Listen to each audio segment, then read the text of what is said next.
तो वहीं दूसरी खबर है उत्तर प्रदेश में मुस्लिम समुदाय से जुड़ी, जहां पर 14 लाख बच्चों और 13,000 शिक्षकों का भविष्य खतरे में पड़ गया है।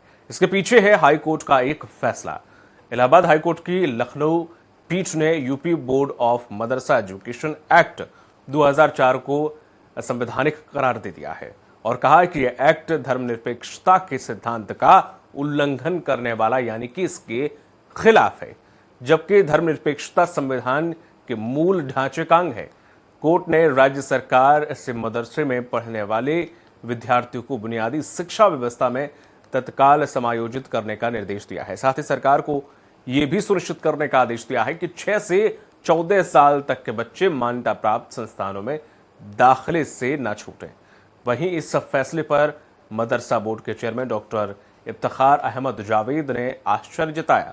उन्होंने कहा है कि फैसला बड़ा है, इसकी समीक्षा की जाएगी। और इसी खबर पे भी हमारे साथ जुड़े हुए हैं उत्तर प्रदेश संपादक राघवेंद्र त्रिपाठी सर, क्या कुछ अपडेट? देखिए दीपक जी, मदरसा को उत्तर प्रदेश में मदरसा को लेकर बहुत लंबे समय से सियासत हो रही है, लेकिन यह ताजा मामला राजनीतिक नहीं है बल्कि संवैधानिक संकट खड़ा करने वाला है। 2004 में एक सूचना जारी हुई थी, एक्ट लागू हुआ था कि मदरसा बोर्ड को अनुदान दिया जाएगा, उनके शिक्षकों को प्राइमरी शिक्षकों की तरह वेतन भत्ते आदि दिए जाएंगे।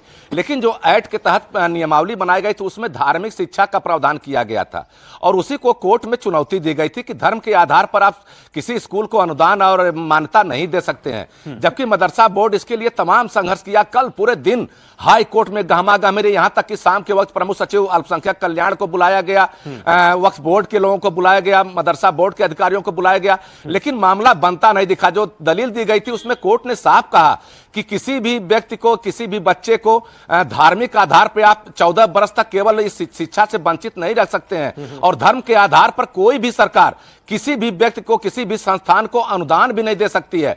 तो यही वजह है कि लगभग 13,000 शिक्षक अब सड़क पे आने वाले हैं, 14 लाख बच्चों का भविष्य अधर में है।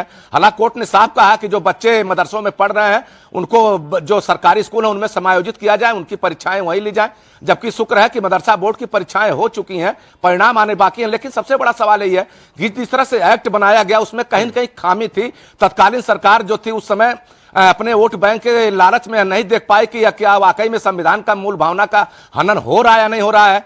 धार्मिक आजादी सबको जरूर है, लेकिन आप सरकारी संस्थाओं में धार्मिक आजादी का दुरुपयोग नहीं कर सकते हैं, यह भी संविधान कहता है। हर व्यक्ति को अपने धर्म का पालन करने का अधिकार घर तक है, लेकिन आप शिक्षा के नाम पर केवल अगर धार्मिक पढ़ाई करेंगे तो कहीं न कहीं बुनियादी शिक्षा से बच्चा भटक जाएगा। हालांकि तर्क में जब कल शाम को कोर्ट में जिरह हो रही थी तो कहा गया कि संस्कृत पाठशालाओं में भी संस्कृत पढ़ाई जाती है, तब कोर्ट ने कहा कि संस्कृत धर्म नहीं है, संस्कृत एक भाषा है और संस्कृत पाठशाला में जहां तक मुझे जानकारी है कि अंग्रेजी को भी ऐच्छिक विषय के तौर पे रखा गया है। अगर कोई छात्र अंग्रेजी में पास नहीं होता है, बाकी विषयों में पास हो जाता है तो उसे उत्तीर्ण नहीं माना जाता है और वहां साइंस की भी पढ़ाई की जाती है। तो कुल मिलाकर आप भाषा की पढ़ाई तो करा सकते हैं, लेकिन भाषा के साथ साथ जो बुनियादी शिक्षा है, जो बच्चे का हक है 1 से लेकर 14 वर्ष तक के, उस हक को आप वंचित नहीं कर सकते धार्मिक शिक्षा के नाम पे। यही वजह है कि उन्होंने उस एक्ट को रद्द कर दिया और उस एक्ट को रद्द करने से कहीं न कहीं जो मदरसे हैं उनकी मान्यता भी अपने आप में अटक गई है, इन बच्चों का भविष्य भी अधर में अटक गया है। हालांकि अब मदरसा बोर्ड सुप्रीम कोर्ट का रुख करेगा, जो शिक्षक एसोसिएशन है मदरसा बोर्ड वाले वो भी सुप्रीम कोर्ट जाएंगे, लेकिन देखना होगा कि सुप्रीम कोर्ट से राहत मिलती या नहीं मिलती है। अभी दीपक आपको याद होगा कि योगी आदित्यनाथ ने एक सर्वे कराया था जिसमें 13,000 मदरसे गलत तरीके से फंडिंग लेते हुए पाए गए थे, फंडिंग का कोई हिसाब नहीं है। तो यह सब मामले चल ही रहते। अगर इस बीच में कहीं न कहीं इस तरह का अगर संवैधानिक संकट पैदा होता है, जिस तरह से कोर्ट को दखल देना पड़ा है, वह बहुत बड़ा सवाल खड़ा करता कि आखिर अब तक इस तरह की शिक्षा व्यवस्था कैसे संचालित हो रही थी। बिल्कुल सही। तमाम महत्वपूर्ण जानकारी साझा करने के लिए आपका बहुत बहुत शुक्रिया सर।